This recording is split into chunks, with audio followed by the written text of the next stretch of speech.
she is, my sweet, sweet little girl. Thank you for talking to me, Diane. I know you're a very busy girl, because you have been busy. Very busy little girl. And everything's in order. Yeah, everything's good. So, I've been on a journey, haven't I? Yeah, talk to me. Yeah, what is going on with that? What are they, men? What do they represent? It's a very, very difficult conversation. When I signed up for this job, everyone was going, good luck with that. A lot of fear around it. Is it good to celebrate men? I mean, I'm your father. It's a tricky situation for you, but... But you're you're such an emotional man. Good. And I've always, like me and Sonny, have always said, you know, you love a cuddle, you love to chat, you love to talk. Not all men do that. Crying at a couple of Miley Cyrus films. We won't go into them. I've never cried at a Miley Cyrus You cried at the last song. I did. The last song, we was in a hotel. No, I'll tell you what it was. You did. You looked at me and I'd yawned.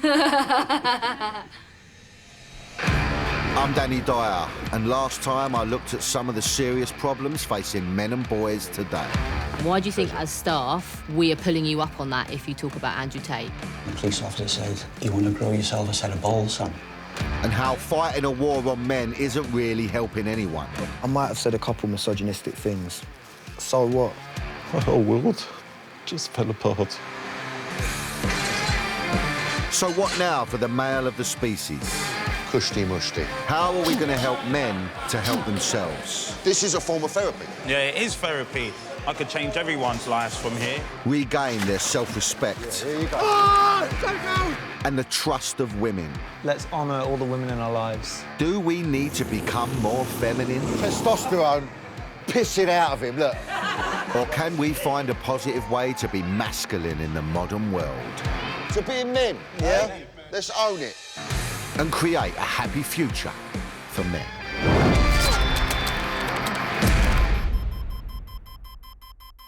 I mean, I'll be honest, like, when I had my first child at 18, I was useless. I had to sort of be trained by my missus. I'm a good dad now, though. I'm a grandfather now as well, you know, I've got a 2-year-old grandson. It's fucking hard work, but it's so fucking rewarding. A little sense, 2 now. Yeah. Do you fear for him? Do you feel, you know, what does the future hold for men? Because at the moment, you know, men are in a weird place. I think there is so much pressure for young boys growing up. You know, it's always that thing though when they cry, don't cry, you don't need to cry, man up. No, I want you to say how you're feeling. I really think that's so important from such a young age when they're being brought up on not suppressing their emotions. I've always thought that. Who do you think that comes from then? Does that come from the mother or the father? I think the father. You think the father? Yeah. But I don't know, was Grandad like that with you? Was he? Oh, yeah, absolutely. But then you got to think the way he was parented. He used to get shut in his room with no dinner, and he was like, you know, he used to have to hide biscuits, and his dad used to beat him a lot. And oh my God. Because he, you know, he was brought up in the 50s and 60s. Yeah, it's so different. I remember when he told me I wasn't allowed to hold his hand anymore. Yeah, no, I know that. It's when a he huge was thing for crossing me the road, because yeah. I held my hand out and he blanked my hand. Wow. Got a lot of traumatic experience as a kid, but that one fucking killed me. Yeah, it's horrible. Because he said, no, don't do that anymore, boy. But I accepted that and I thought, oh, OK. But I've not carried that on with my own children. No, you haven't.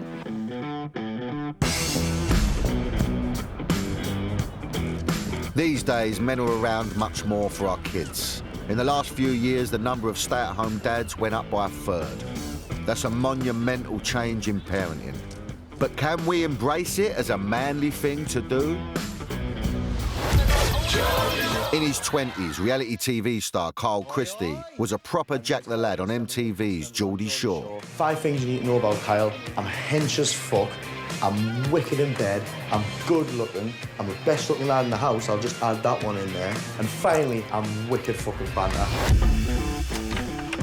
Hello, mate. So how's he finding his new life as a stay-at-home dad? Oh, look, here he is. There he is. Got his biscuit. Not sure about the cockney in the house. Yeah, no. Hey, do you want a cuddle? Oh, wow, look at him. Yeah, wow. Beautiful. Thanks for letting me in your house. I appreciate no problem, this. mate, no problem. Do you want a coffee or anything? I'd love a little coffee, yeah. Yep, of course. How old is he?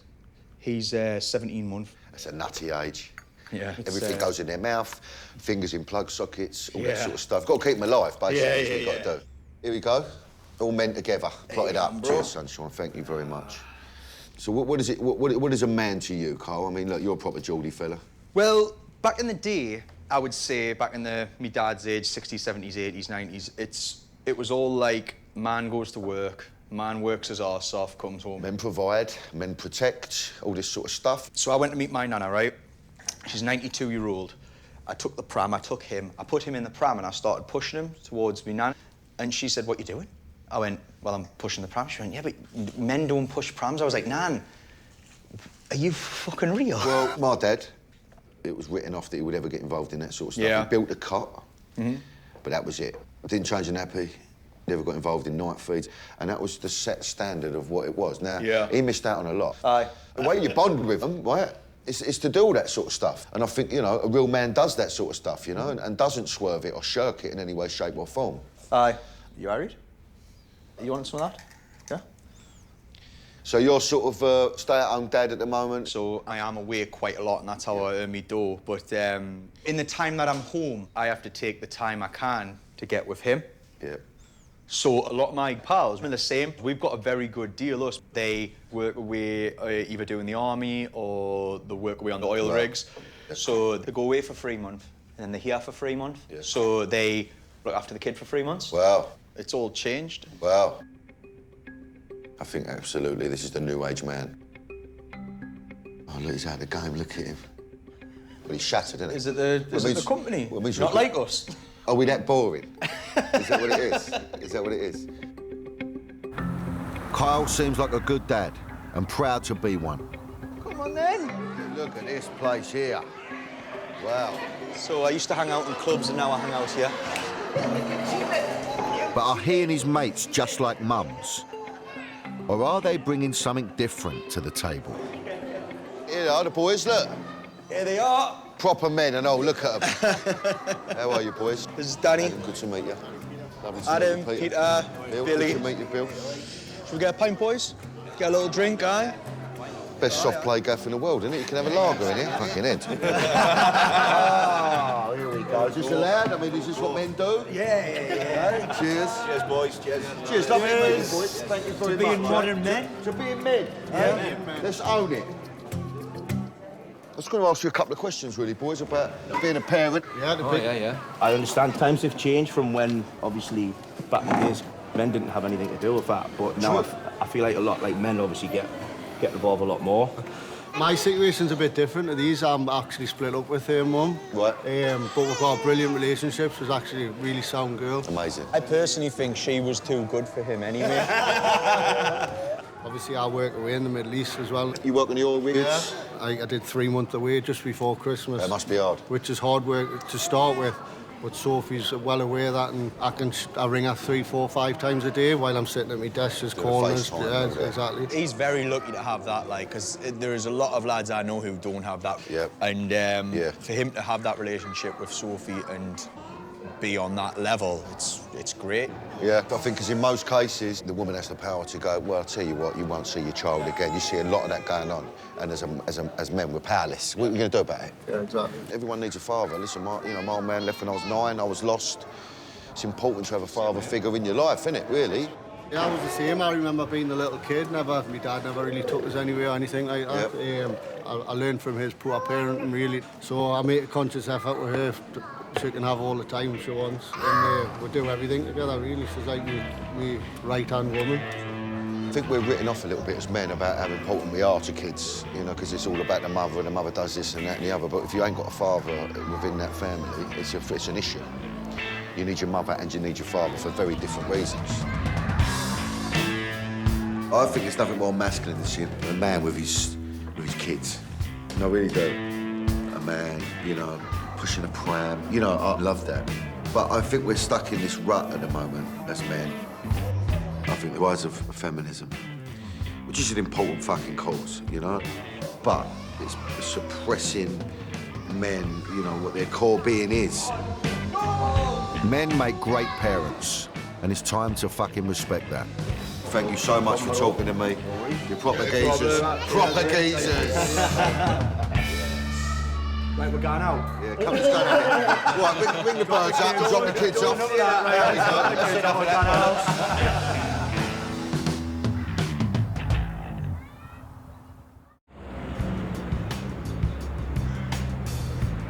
I've got daughters, so I've had to deal with the whole boyfriend thing coming home.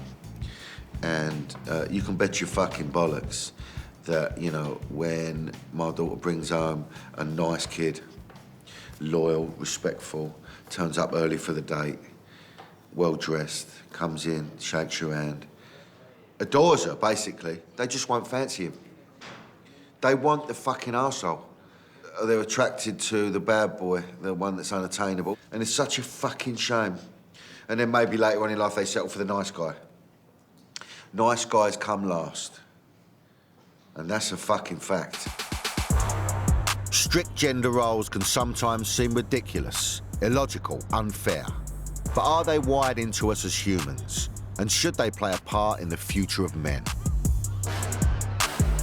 I've come to Sunderland to find out. Give me some love. Dr. Becky Owens is an evolutionary psychologist. Pleasure to meet you. You too. So, obviously, I needed to meet an academic. Yes. Because it makes me look more intelligent. And that's very important. Becky specialises in male competitiveness and set up what she thinks is the world's first undergrad male psychology course. I looked at sex differences in competitive behaviour from an evolutionary perspective, and a lot of that comes with, you know, looking at testosterone and seeing how testosterone fluctuates differently in men than it does with women, and how that drives a lot of behaviours that we associate with masculinity. Further up north you go, the more manly, I suppose. There's a stigma around that. You know, you can't show your feminine side up here as a man, really, can you? You wouldn't stop. It's very difficult, I think. The last 5 minutes. I want to know if masculinity is wired into us, or some kind of stereotypical behaviour we could easily change. Here we go. So Becky's lined up a little demonstration for me, based on her scientific research. So we've got some students out there now. Yes, we've got some students. They're not go-karters. No, they're not go-karters. So we've got 4 males and 3 females out there, and they're out there competing for pole position at the minute. Physical strength isn't a big factor here, and neither are sexist cliches. I really don't want to feed into the stereotype of like, oh, well, men are better drivers than women or anything like that, because it's not about that. It's about the risks they take when they're competing. The men have already taken the top 4 grid places. Go on then, let's have it! Now, we're on the lookout for different attitudes to risk in the race itself. Women just generally are much more risk averse, much more, well, I'm happy with what I've got, you know, if I come mid-place, that's fine. Whereas the lads, I think, will be much more... gung-ho. Yeah. Fuck it. Yeah. The lap times, the fastest man is 15 seconds faster than the fastest lass, I think is the word that you used. And that's OK, because we're up north, we're allowed to use the word lass. Yep. A lot of risk-taking going on by men, whereas the women are just enjoying the scenery. Yeah. And that's the fucking facts. So let's not get on a sexist one back home, anyone that wants to start getting tricky. Oh, look, trying to make an example. No, this is what's happening. It's unfolding before our eyes. Testosterone going through the fucking roof. I remember jumping off a high fence with an umbrella because I thought I was a Mary Poppins. I thought the umbrella was like a fucking parachute. It didn't. I fucking hurt my ankle. My brother weren't going to do it. It was more logical than me. You know, it's stupid. But I fucking loved it. You know, and I've still got a bit of that in me. The best time at 103.6 was Colin first. Go on, Carl. Thank you. What we usually talk about with gender is the psychological component, how masculine and feminine you feel. But our sex feeds into that, so it's all biological at the root of it. Well done, boys. Testosterone pissing out of him, look. What? It's interesting that she's talking about stuff that scientifically we are so different, and it should be celebrated that we're so different. We're built in a way where we can be seen as quite ruthless, but it's a throwback to fucking years ago. If gender behaviour is hardwired into our biology, it could explain a lot of things going wrong for men right now. And top of that list is mental health. The male suicide rate has been through the roof for decades. In some male-dominated worlds like the construction industry, the problems are off the scale. So I've come to a building site in Surrey. Kev. Kev? Matt. Good to meet you. What's a gaff, boys, eh? Yeah, it's pretty impressive. Electrical contractors Kev and Matt noticed a lot of their lads were struggling. So they're trying a new approach to mental health support. It's quite a macho environment. People maybe don't talk so much about their feelings, but we're trying to make sure that we give people that opportunity to be able to talk, I guess, really. A year ago, when we were doing appraisals, we had 10%, maybe more of our staff open up with issues, which me and Kev couldn't believe to think, and that's the ones that wanted to speak. But they're not sending the lads to therapy. It's actually more just putting ourselves around each other, a bit of team building, physical training, like boxing, and we're going to explore other things where actually it just gets people together socially. We think that works. The latest stats say around 3/4 of suicides in the UK are men. But in the construction industry, it's 3 times worse, making suicide the most dangerous workplace hazard, even in this often dangerous game. Right, so, you know, going back to this mental health thing, what did you learn about it, and especially within construction? Two men in construction a day take their own life. And I think, you know, typically... 2 men a day? 2 men a day. Carl's an apprentice spark who's admitted to his bosses he was struggling. So they started in boxing. And now he's signed up for a proper fight. How are you, Carl? Hey, mate, you all right? Lovely to meet you, mate. Absolute pleasure. So you training every day for it? Yeah, well, 6 days a week. I'm doing boxing 3 or 4, and then I'll just go gym other days. It's full on. Didn't fancy it, Matt? Didn't fancy No. a tear up? No? No, bad wrist. Not your thing, is it? My man's a painter and decorator, so he's from that world. And I can't believe the amount of men that are killing themselves on construction sites. I think it's fucking incredible to me. 2 a day, you know. It's petrifying. These last 2 years have probably been the hardest for me, for my mental health, but I'm not really sure why. That's the thing, I don't really know. You've had the dark thoughts, Carl, about suicide? No, I haven't thought that far, but I've been in some dark places. Yeah. Definitely. Yeah. You know anyone around you that's sort of ever, you know, gone there? Or, yeah, family members. Really? Yeah. Fucking devastating, isn't it? Yeah. Yeah, it's horrible, it really is. And that ain't easy, we've only just met each other as well, but just, you know, 2 guys just sitting down having a chat like this. There's 2 things, really, with men when we open up. One is when we're, as a group of us, and we're doing something together. Yeah. And you're not sitting here like that. Yeah. Certainly not face to face. The other one's when we're pissed. Yeah. But with the boxing, with my coach as well, we're like, he's told me he's been through everything, and he said, we're gonna get close, but it's not too much pressure. And then you slowly become more comfortable, and then you can start opening up a little bit more, I suppose. Yeah, exactly.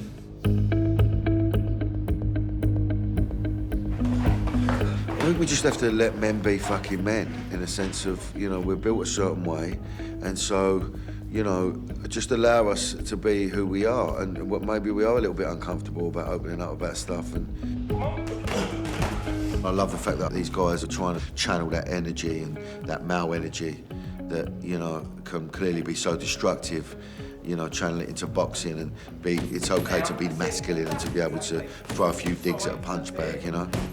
Get all that anger out and that sadness somehow.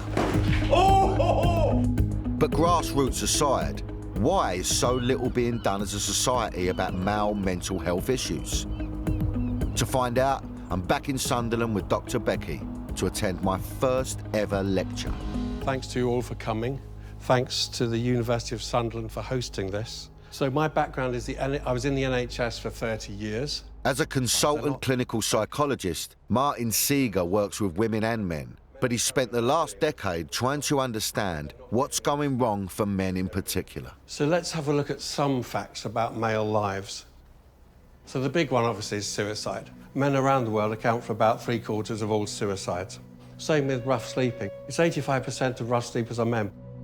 Just listening to Martin reel off the facts Men make up 30% of victims of domestic abuse. highlights how little is being done to help if a problem is mostly a male one. 95% of the people who die at work are men.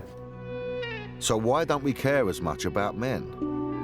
So we have this sense that the male is the protector.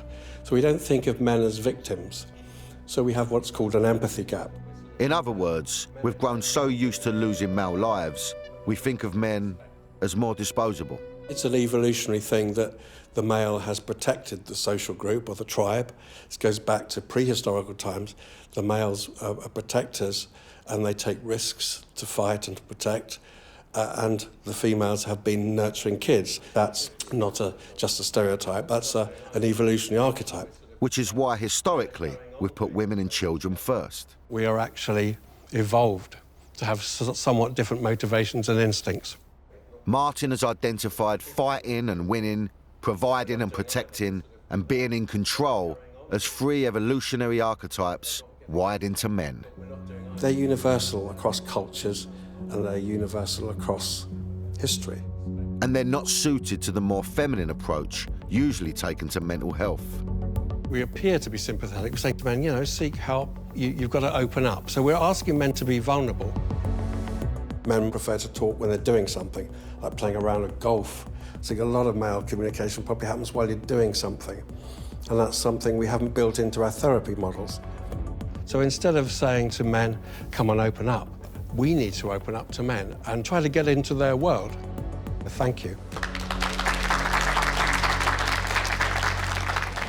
She's really given me a bit of a lift and a bit of a spring in my step about why this show actually does need to be told, and whatever the consequences that are going to come our way from women's groups, and, you know, I can see it coming.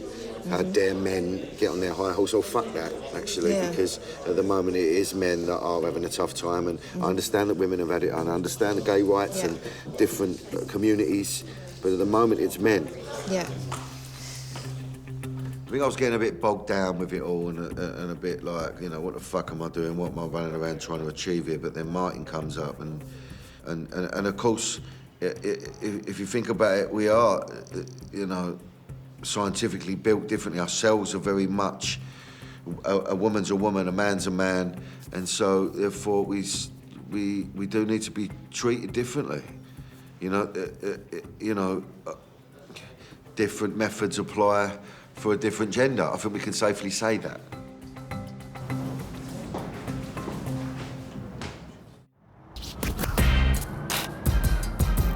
What I've learned from the psychologist is that we need to find ways to help men that connect with them, that feel relevant to them. In gyms all over the country, boxing is getting geezers out of gangs, off the streets, and into something positive. Coach Tristan is part of a growing movement of boxing for male mental health.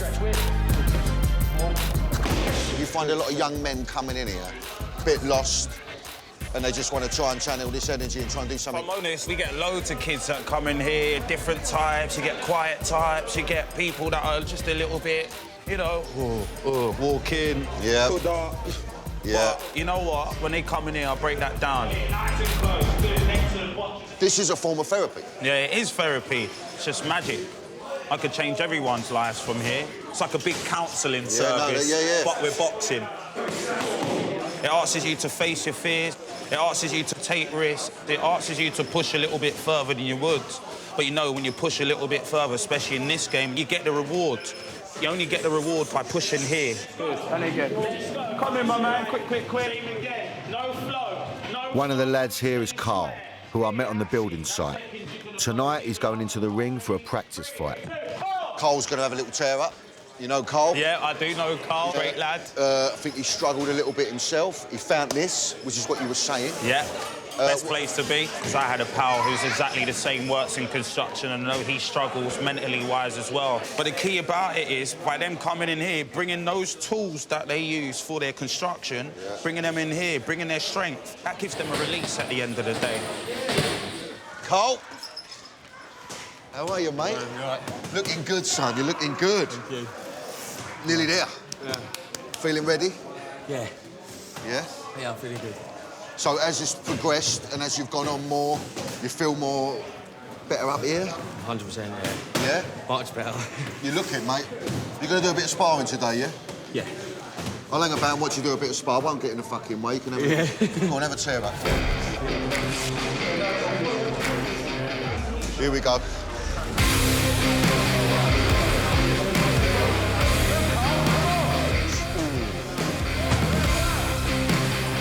it's very exciting.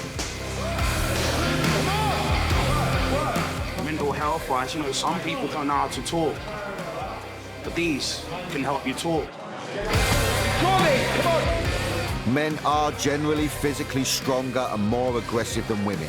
That is a key difference that will surely be part of the future of men as well as the past. But it doesn't have to be dangerous. Come on! You know, if you're feeling that aggression, you're feeling that as a man, then, you know, there's two paths to take, isn't it? You can go down the wrong route and want to go and smash people's heads in and cause havoc and chaos, or you can try and channel it in the right way. Good cow. Well done, mate. Thank you. How was that? Oh. He's good, Jules, though, isn't he? Yeah. Yeah, he's experienced. Very experienced. It's good. You'll It's get good, there, though. mate. You'll get a cool sittings, man. It's good. I'd rather do that than something easy. Yeah, fuck that. Who wants easy?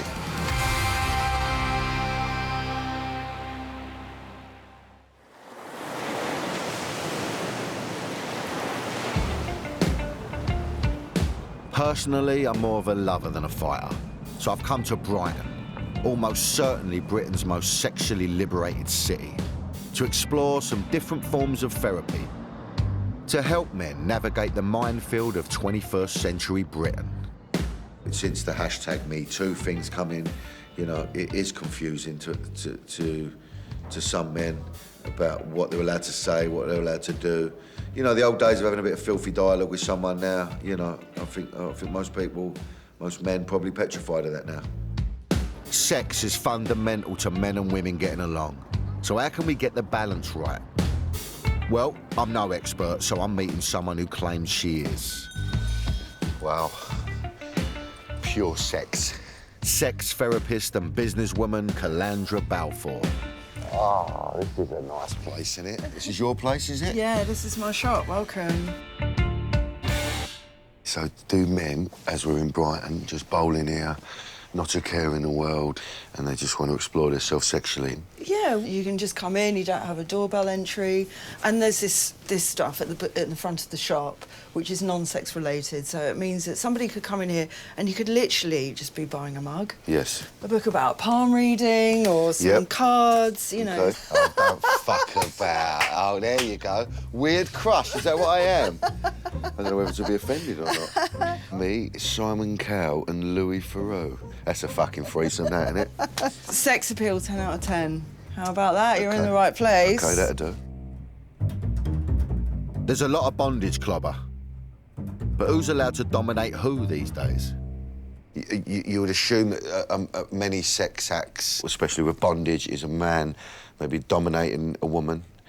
Andrew Tate is someone that keeps coming up. You know, the way he speaks about women and how he should dominate them and all that sort of stuff, which is, you know, very much frowned upon, I feel. But there's a lot of young men that are looking up to him. And there's dominating and there's just completely controlling them.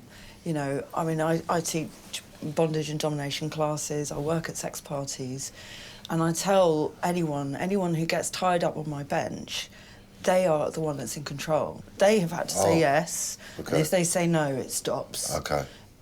All of this stuff is really popular, bondage, domination, but I've got a dungeon. Would you like to come visit it? Of course you've got a dungeon, yes. Let's go to the dungeon. Ah, now we're talking. I mean, what tool do you go for? That goes around your neck. Here we fucking go. That is going to be a bit chilly. This is a branding iron that has been used before. Oh my God, it's a D as well. It is a fucking D. So if you were a master, you could brand your subs with this. Imagine me walking around as a man talking like that, though, calling myself a master. I'll be cancelled. You know, branding me bitches. Calandra assures me no one is actually branded here because it's illegal. But she has helped thousands of clients navigate the treacherous waters of modern dating and sex. I do have some clients who do have this question about what masculinity is. A couple of clients who the woman was very much wanting the ideal of what a masculine sexual energy is in the bedroom. You know, she wanted to be dominated. But her partner was like, I don't want to hurt you. Yeah. You know, I'm a loving man. I love you. I don't want to hurt you. Right. So that's where I come in and try to get them onto the same page. Bring the caveman out of the geezer. Yeah. So it's all right. Yeah. Or put him back away, depending. Or calm the caveman. It's fucking confusing, all this, see.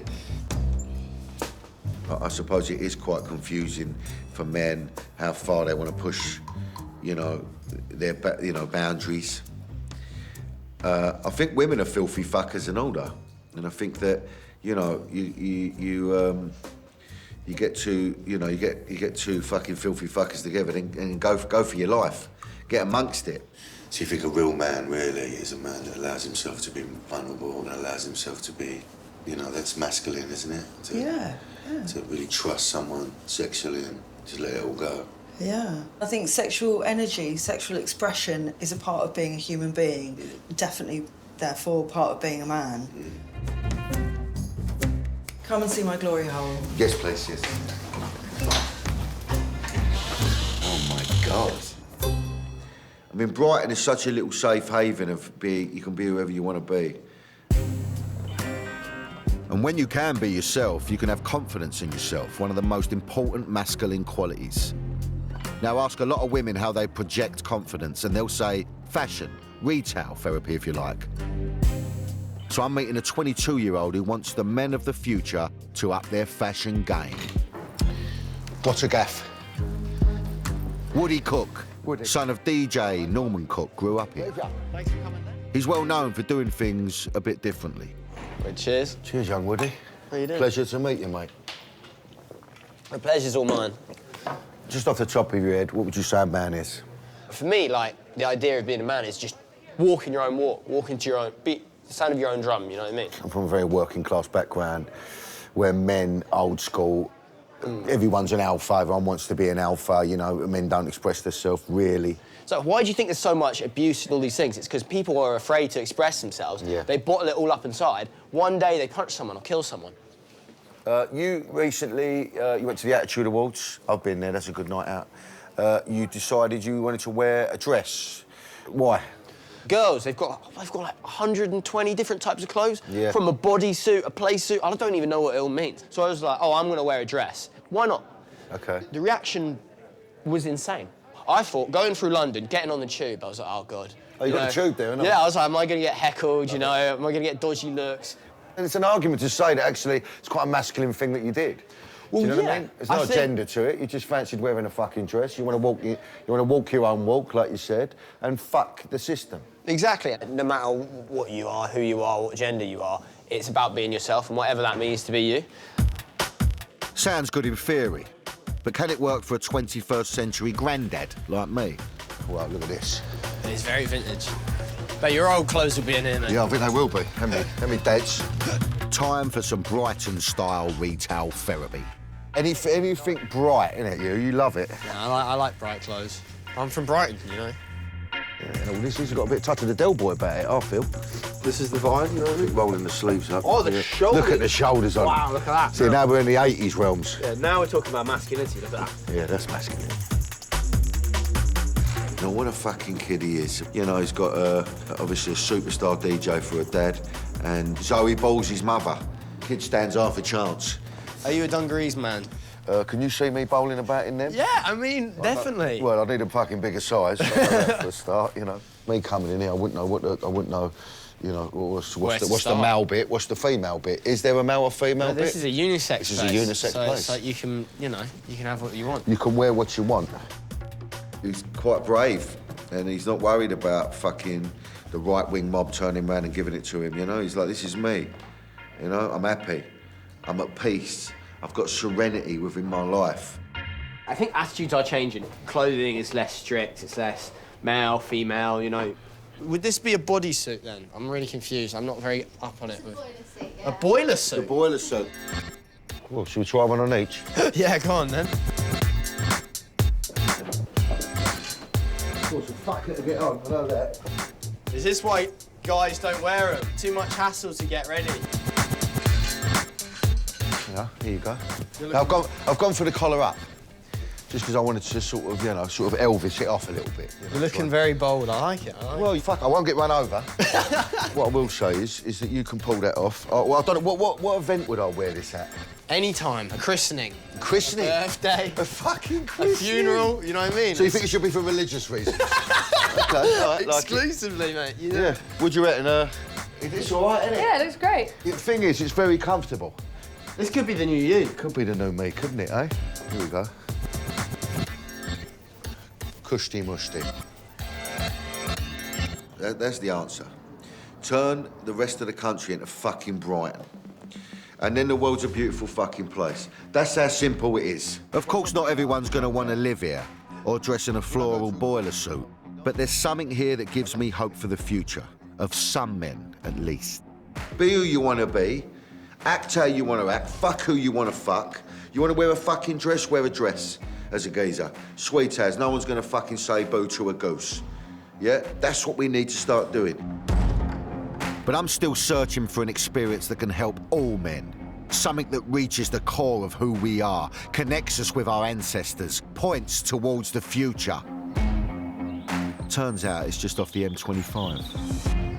So I'm in the Garden of England, right, Kent. I found out about a men's retreat, which you would think would be geezers getting together, playing snooker, playing pool, boozing, you know, drugs, prostitution, that sort of stuff. Actually, it's the complete opposite.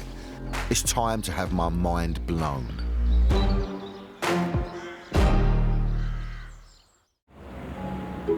I got into Bikram yoga a long time ago. I'd fucked up a lot as a man, and I needed to build some bridges again, and so I needed to start to, you know, do as I was told a little bit more. And so my missus took me to Bikram yoga. Some of the moves I can't do. Basically because of the size of my bollock, really. I got a massive bollock, so I couldn't do the camel move, which is where you sort of got to... Well, my bollock got in the way, it doesn't matter. Throughout human history, groups of men have been heading to the wilds to find themselves. And for the past 40 years, organised man camps have grown in popularity. It's claimed they help criminals, suicide survivors, and all sorts to turn their lives around, using masculine ways of opening up and self-exploration. Inhale, raise the hands up. Exhale, bend knees, fold forward, hands touch the earth. Step 1 foot back, then the other foot back, find a high plank. So I've come to join a men's retreat organised by Doug Robson, a film stuntman and yoga coach with a particular interest in male psychology. My man, that is beautiful. Yeah, get those legs, watch that neck. There's a proper bit of grappling with some jiu-jitsu. I want to touch on some of the theory this helps. And there's a men's circle discussion. See how it's not face-to-face on some pretty deep stuff. Doug teaches a version of the male archetypes described by 20th century psychologist Carl Jung. Here we have warrior, lover, magician, and king. If you're developing each one of these things, your king starts to develop. The king is someone who brings order to chaos. That's the ideal version of who we would like to be. Let's, because we're two proper geezers, let's pull up the toadstool. I just wanted to ask you if you felt maybe men are a bit lost at the moment. I felt lost, and the more conversations I was having with other men, there seemed to be this longing, certainly. And when you look at the stats too, that also speaks to the fact that men are struggling in many ways, and there seems to be a lot of help for women at the moment, but not much for men. And I think that speaks to how we expect men to fix their own problems. I think men will look at it as quite a hippie, spiritual, happy, clappy club, kumbaya. You know, what do you feel this bringing to the table? I would say, in large part, what we're doing here is showing men that you can be a man in a variety of ways. So I want to provide an environment where people get to express their archetypes of all descriptions of masculinity. We have this abstract notion of like, okay, this is what it means to be a man, but there are aspects of all of us that don't fit into that. Mm-hmm. We're being made to feel guilty about being a man because of what our ancestors maybe did. If you ask every one of us, we're going to come up with a different definition of what it means to be a man. In the realms of men's work and psychology, we talk about this as the third space. So we have home and we have work. Men's third space for the longest time was the pub. And it did a lot of good. That allowed people to get together and to hash out things. And without this third space that used to be the pub, men were struggling in many ways. And there seems to be a lot of help for women at the moment, but not much for men. And I think that speaks to how we expect men to fix their own problems. Yeah. maybe a lot of men are now struggling to find anyone. Where's the other space? A lot of people now don't want to booze. They don't want to get off their head. They want to find another space where they feel comfortable, they feel safe. It's like they're going to war. Going to war with the ice wall. It's mid-January and it's bitterly cold anyway. I tell you something, they've got some bollocks. I tell you. Well, they won't have bollocks in about 2 minutes. The man camp rituals might look a bit corny, but they're recognising the caveman inside us and maybe saying, that's okay. Show your face. Come on, we'll do it right now, pal. Straight in, no fucking about. Here we go. 1, 2, 3. Well done, boys. Yeah, here you go. Breathe. Go. Well done, my man. What is the future for men, the way we're going at the moment? Well done, my man. What is traditionally a man? And if he's not a provider, then we have to rethink. Maybe this is the push that men needed to go, hey, you could be more. You could expand further into this emotional intelligence. But we need to learn together, and we need to learn how we do this. And we need a little bit of patience from those around us to help us. Wow, how you feeling, boys? I mean, I've got so much respect for you. And that's what it's about, isn't it, eh? Feeling fucking alive. I should have fucking done it.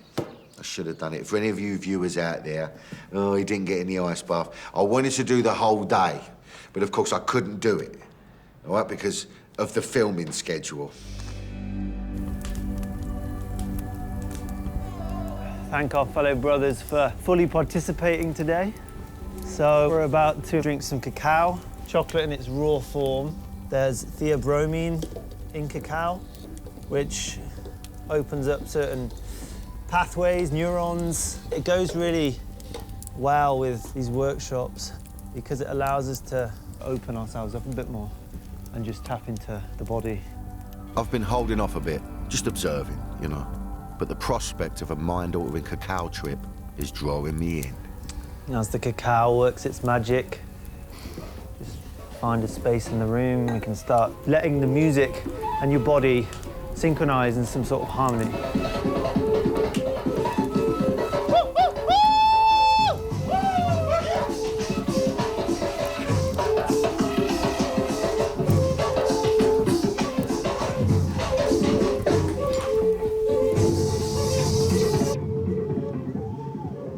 It's taken one day, the yoga, jiu-jitsu, the ice bath, the cacao, the dancing, to get these men to totally open up. I just want to have the opportunity for people to share anything they experienced, what came up. I just really enjoyed all the excitement that we shared, the camaraderie. Well, there was no anxiety in this room whatsoever, was there? All just fucking washed away. Yeah. I got good capacity for drugs, man, that was my issue.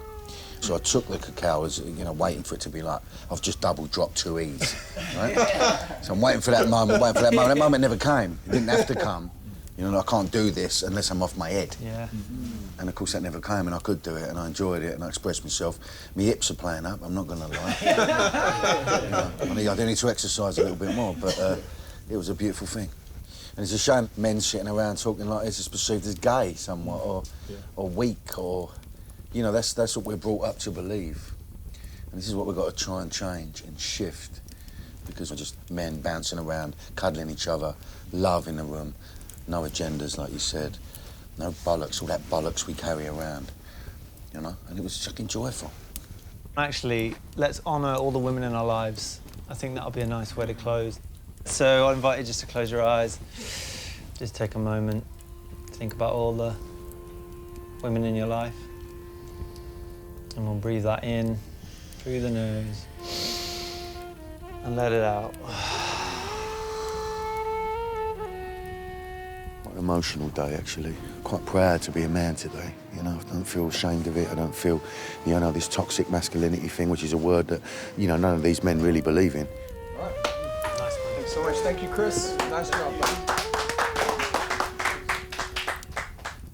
I love the fact that at the end they close it by celebrating the women in their life as well. We're not excluding women, it's just allowing men to have a space to be men and not feel guilty about it. And I don't feel ashamed about being a man at all.